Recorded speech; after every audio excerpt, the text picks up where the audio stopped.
Thanks for joining us for a look at some of the best stories from KPBS News this week. I'm Jade Hindman. Coming up, dangerous by design. Community members say the city of San Diego isn't doing enough to improve safety at intersections that threaten pedestrians. Also, healthcare access in rural San Diego. Meet those who go where help is needed and services are hard to come by. And piñatas as an art form. See the creative work now on display at a brewery in Barrio Logan. We start in North County, where some residents and a hospital are pushing back on plans for a battery storage facility. This is playing out after a recent battery storage fire in Otay Mesa took several days to extinguish. Alexander Nguyen talks to an expert about those concerns and how a recent development could derail the project. You have the hospital right there, just a quarter of a mile away. The site would extend all the way down this direction past that house. Joe Rowley is a former vice president of project development at Sempra U.S. Gas and Power. He has developed large-scale energy facilities for the company, including battery storage.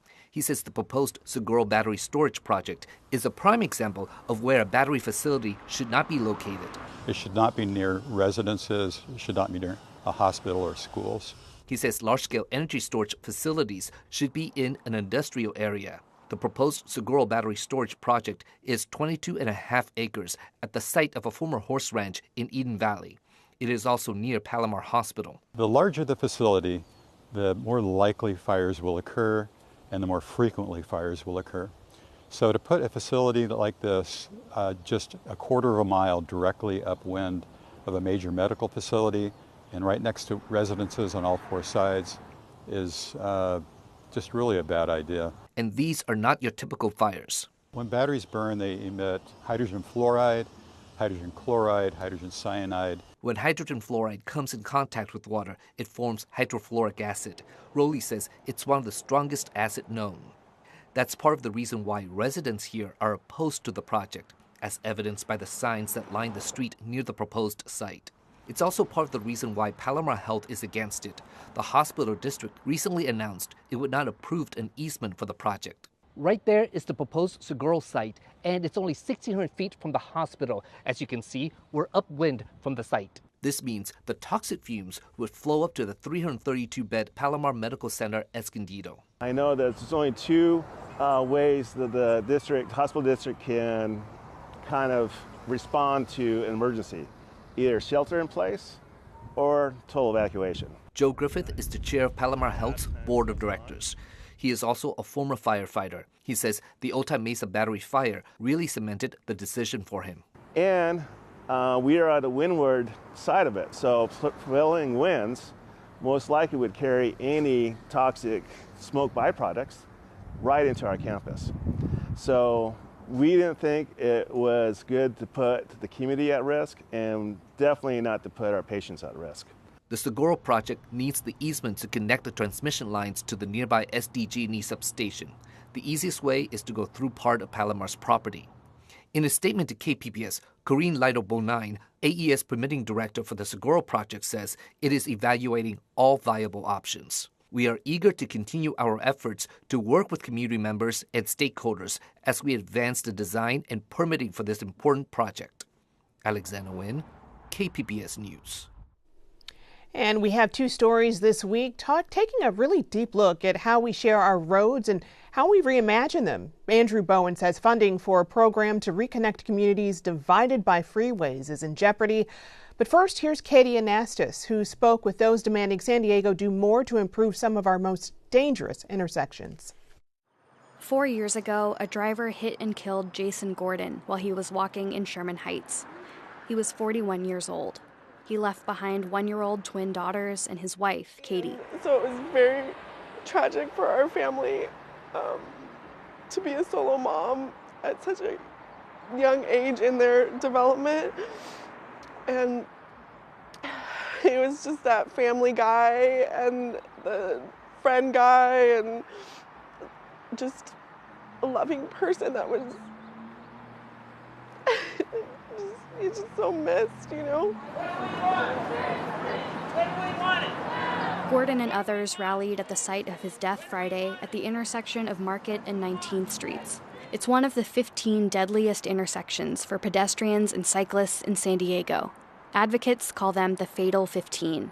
Mayor Todd Gloria's proposed budget puts $33 million toward efforts to eliminate traffic deaths, including adding traffic signals, guardrails, bicycle facilities, and other projects. But advocates say 7 of the Fatal 15, including where Jason Gordon was killed, aren't on the list. They're asking the city council to add funding for 3 kinds of safety improvements at these intersections: stripes, signals, and sounds.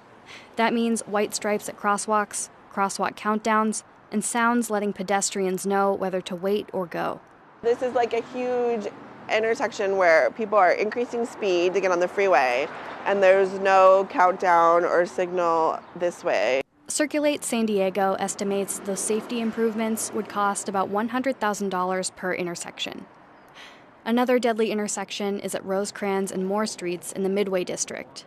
Circulate San Diego Policy Counsel Will Moore would like to see a crosswalk added here. There's no traffic signal here. There's a traffic signal over here at about 1/8 of a mile this way, about 1/8 of a mile that way, but nowhere to cross here, and people do cross the intersection pretty frequently. Beth Osborne with the national advocacy group Smart Growth America says adding more visible crosswalks partway down a busy road can help reduce speeding. They can see as they're going down the road, there will be many points where they need to stop or potentially, and therefore they won't go speeding down the road in a way that makes it impossible for them to stop where they're supposed to. Smart Growth America published a report this week analyzing the most recent national traffic death data. They found that in 2022, more than 1/3 of traffic deaths were pedestrians or cyclists, a 40-year high. At some point, these decisions are decisions of where to allocate budgets, where to make investments, and where to say enough is enough. We're tired of teddy bears tied to poles. We're tired of candles on sidewalks, that it is just not acceptable for this many people to die. Gladney says elected officials have the power to fix streets he calls dangerous by design. Advocates say if San Diego leaders don't allocate more funding, some intersections will remain deadly for at least another year. Small investment can go a long way in saving a life. Katie Anastas, KPBS News. So we are in the heart of Mountain View and in the heart of the Choyas Creek watershed. I'm walking with Leslie Reynolds along Choyas Creek by the Jackie Robinson Family YMCA. Reynolds is the executive director of Groundwork San Diego. The nonprofit is developing plans to restore native habitat here and build a walking and biking trail across Interstate 805. Eventually, that trail is meant to follow the creek all the way to San Diego Bay. And so in the Choyas Creek watershed, you find people displaced by the I-5, the I-15, the SR-94, and the I-805. None of these communities had any voice when the freeways were put in. Half a century after Caltrans built San Diego's freeway network, the surrounding residents have been left with deafening noise pollution, which is linked with higher rates of dementia. They're also at a higher risk of asthma and heart disease from the air pollution. There are children who cannot get to the YMCA unless they're driven here because there are no safe routes to schools or to churches or to other gathering places and communities. So the devastation has been tremendous on all of these communities divided by these freeways. This is why the state government created the Reconnecting Communities Grant Program. It's meant to fund projects like pedestrian bridges, freeway lids, even removing or re-engineering freeways to stitch communities back together and help them heal. In March, Caltrans announced San Diego was one of 3 cities chosen for the program. But under the latest budget proposal out of Sacramento, the Reconnecting Communities Grant Program would be cut to $50 million, a third of its original size. San Diego's share of those funds is still unclear. Always disappointment that the communities of concern end up competing against each other for limited funds, when what really we need to be aspiring to is equitable investments, to create some sort of equality amongst these communities with the resources that are abundant in other communities. The governor and state lawmakers have until June 15th to adopt a budget that closes an estimated deficit of $27 billion. Andrew Bowen, KPBS News. And much of Andrew Bowen's recent work is focused on this topic. For a deeper dive, listen to the KPBS Freeway Exit podcast. You can stream it on all podcast platforms and at kpbs.org. Over the past 5 years, Sharp Grossmont Hospital says readmission rates for patients from rural areas of San Diego County increased by nearly 8%. KPBS health reporter Heidi DeMarco tells us about a program aiming to reduce that number. On a recent Thursday morning, a team of county public health nurses and a paramedic firefighter drive through dusty, unpaved roads to visit a patient in Boulevard who was recently discharged from Sharp Grossmont Hospital. And do you have the medications they sent you home with from the hospital? Yeah, they're in that broken bed. Michael Lane is 69. He recently went to the emergency room because he was having trouble breathing. He's been living in Boulevard for more than 25 years. This is his first visit since being discharged. So it's really hard to get people up here other than on the phone. You know, and that's a hard thing to do, is to diagnose somebody over the phone. The visit is part of a pilot program to reduce hospital readmission rates. County public health nurses and firefighters support residents in the county's most rural and disadvantaged areas. The team monitors patients for up to 30 days after they leave the hospital to manage conditions and resolve issues at home. Lane says having the team drive more than 55 miles to check on his recovery. It makes a big difference. While nurse Amy Dull checks his vitals, Fire Captain Joseph Thompson clears the weeds in the front yard to ensure Lane's safety. The program launched last June. It's a collaboration between several healthcare organizations, the fire department, and the county's Health and Human Services Agency. The program is free. To qualify, patients must have been recently released from Sharp Grossmont Hospital and reside in one of 9 rural zip codes, including Boulevard, Campo, and Descanso. Amy Dole is one of 3 nurses in the program. So we talk to them on the phone at first and get some background and introduce ourselves and the program. And then that first visit is just really getting to know them and their needs and kind of an overall picture of their health and what their situation is. Susan Costanzo is 68 and lives off the grid in Campo. This is the first time she's meeting the team. So what happened to the hand? Infection in my hand from working too hard. It was an initial injury caused by a wideband ring, causing a small, like a little blister, and I guess I got infected. She works her land, and her only companions are her 2 dogs. I like being alone, but it's pretty isolated out here. And something bad could happen. I could stroke out or something. Today, Thompson replaces Costanzo's fire alarms. Nurse Kayla Domingo gives her a new blood pressure monitor. Blood pressure normal is 120/80. Yours is perfect.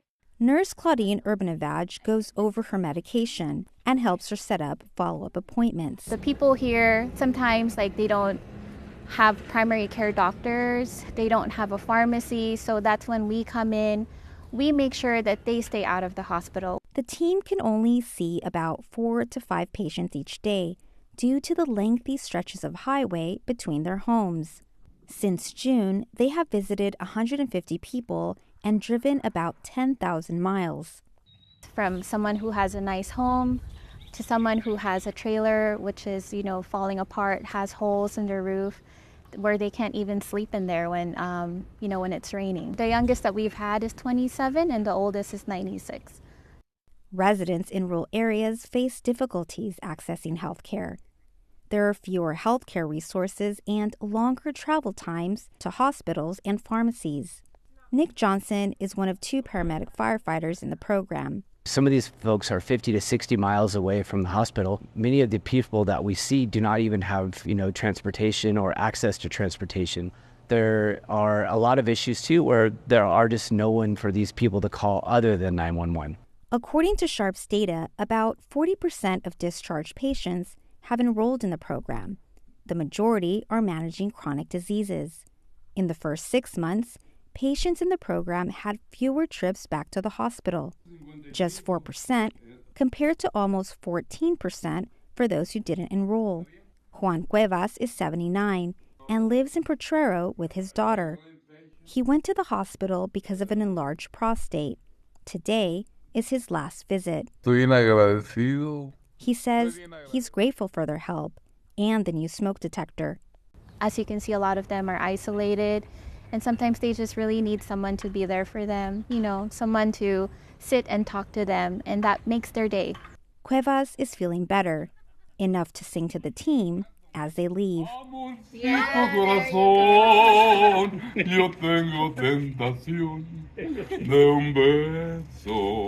Thank you. Gracias. Heidi DeMarco, KPBS News. What an excellent resource there. All right, when a pair of local sailors wanted to bring their idea for an invention to life, they found everything they needed in one place, the San Diego Public Library. KPBS military and veterans reporter Andrew Dyer has the story. The San Diego Central Library downtown, a laser cutter carves a pre-programmed shape out of a scrap piece of wood. This is the device a pair of sailors credit for making their idea real. Matt Semple and Andy Camp were surface warfare officers on the USS Jason Dunham, a guided missile destroyer. Semple says it was difficult sharing a stateroom with their different watch schedules. I remember I'd be asleep. I'd wake up to Andy literally banging on the sink to try to get his razor clean. Sailors are required to shave every day. It's something Camp says they're indoctrinated with from the first days of training, and therefore is something they think a lot about. He started thinking about just how annoying that was. So it was really being on a ship, highlighting the issues with shaving, because everything about shaving is worse on a ship, right? The bathroom's tinier, the water pressure's worse, the lighting's worse, whatever. The pair had an idea. What if razor cartridges could be cleaned without banging them on a sink?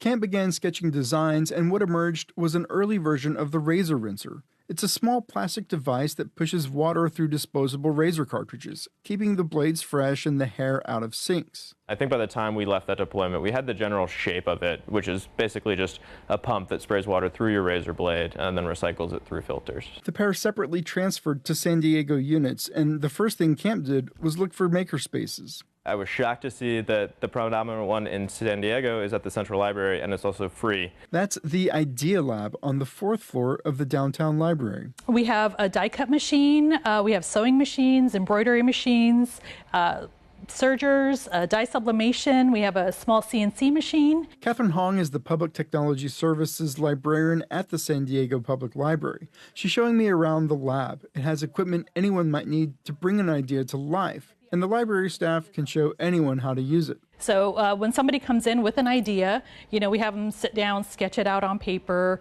kind of have them talk it through. And so we take them around and kind of get the ball rolling, get them thinking. Semple says the library also played a part patenting their invention. Hung connected them with Sarah Hendy Jackson, who runs the Patent and Trademark Resource Center. What I do is I teach people about patents and trademarks, what the difference is, and how to pursue one. Part of her job is to help people navigate the trademark process, which can be daunting. But she says anyone can do it, even if they're strapped for cash. That's my favorite part about this whole thing. It's entirely free. After a lot of trial and error, Camp demonstrates their invention. So when you push down, the water gets accelerated through the slots and through your razor blade. This shape, because of the gasket around the outside, forces water between the blades, so it actually flushes the hair and gunk out. Both sailors have just separated from the Navy. The pair hoped to raise $10,000 in startup funds on Kickstarter. When their campaign ended last month, they'd raised almost $70,000 from more than 1,300 backers. We ended up just getting really lucky being in San Diego, where we could come into a space like this to where we could actually take that idea and start trying to, create an actual physical product. The Idea Lab isn't just for inventors. There's tools to help people convert analog media to digital. You can convert slides, negatives, and photos, high 8, DV8, Super 8, 8mm. Hong says the staff is always there to help. For sure. We're the library. We're a fountain of knowledge. Hendy Jackson hopes Camp and Semple's story helps other San Diego inventors. To be able to say, Matt and Andy did it, this is how they did it, these are the steps that they did, and you can do it too, and you can do it here for free. That's really just incredible. Andrew Dyer, KPBS News. Who knew? Best of luck to them. The North County LGBTQ Resource Center is getting ready to grow. KPBS North County reporter Tanya Thorne tells us what's on the horizon. So welcome to our little center that could.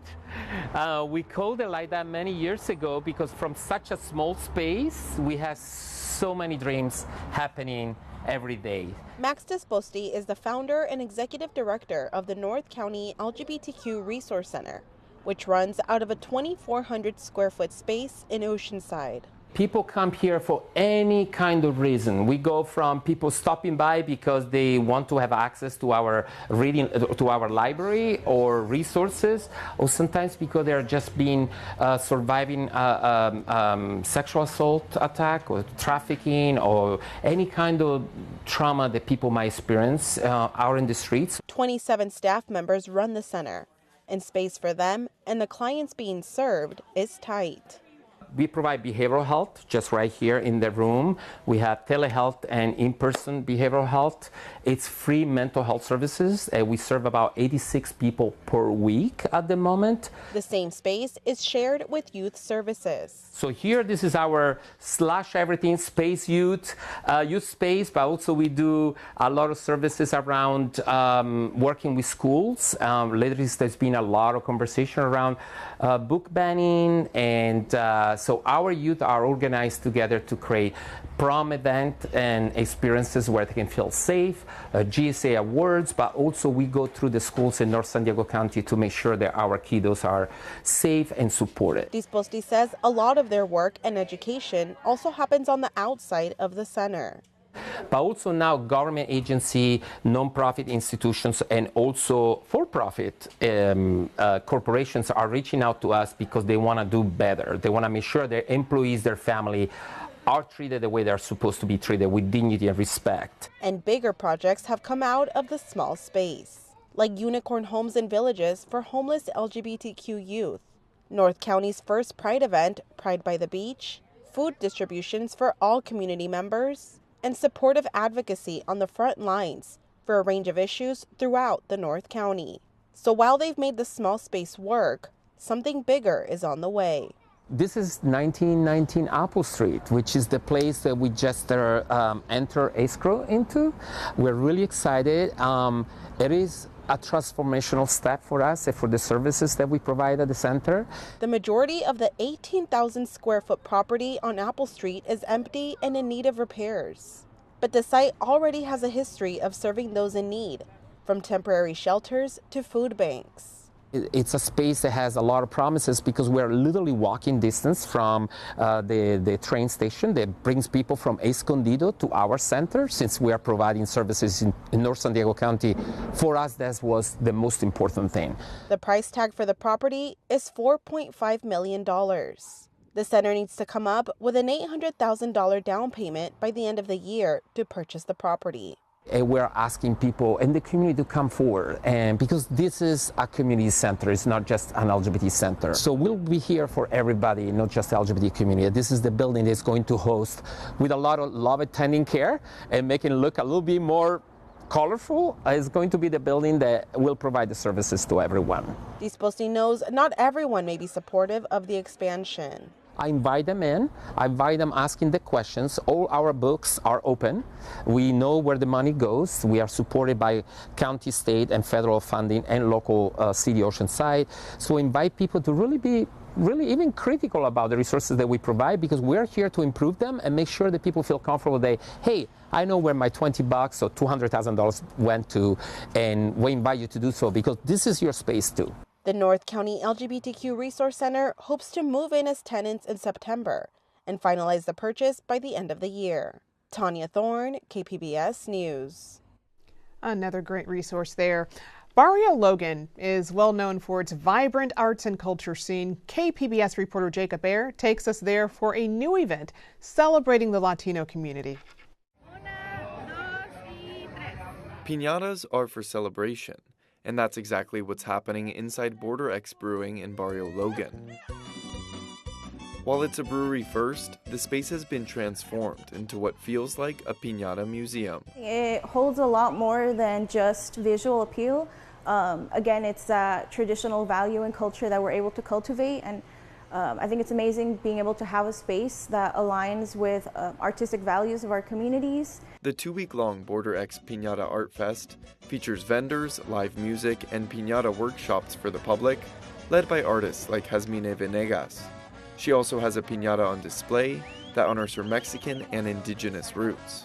So I wanted to bring the elements of Tonantzin and her current figure, most known as La Virgen de Guadalupe, as well as Santa Muerte. So bringing those two factors together, how life, again, has that duality in it, and how we are able to grow from life and death. The event offers the community a chance to learn some history, try out piñata making for themselves, and see professional pieces that stretch the imagination, says festival curator Andy Gonzalez. There's definitely a couple dozen. You know, some are smaller, some are bigger, some are displayed in the corners, and even like the hands, these things, people are going, that's a piñata?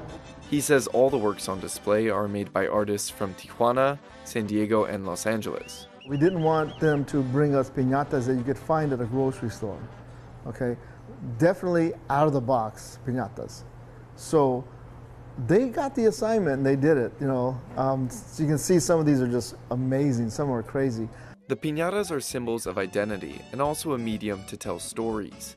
And brewery owner David Favela wanted to give them a space to evolve. If you understand the Mexican culture and the US culture, you can decode the art pieces in a way where they're telling you something. And that's what all great art at the end of the day does, is it communicates. With the magic of paper mache, creativity, and love for their heritage, artists like Venegas are looking to carry on traditions that she says would otherwise get lost. One of my earliest memories of a piñata would be I want to say like my 7th or 8th birthday. My mom made me a Snoopy piñata from scratch, and it was my favorite memory. This is the first annual Piñata Festival, and it's already underway.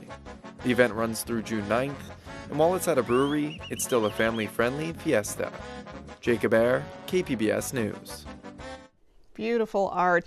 We hope you enjoyed this look at KPBS News this week. I'm Jade Hindman. Thanks for joining us.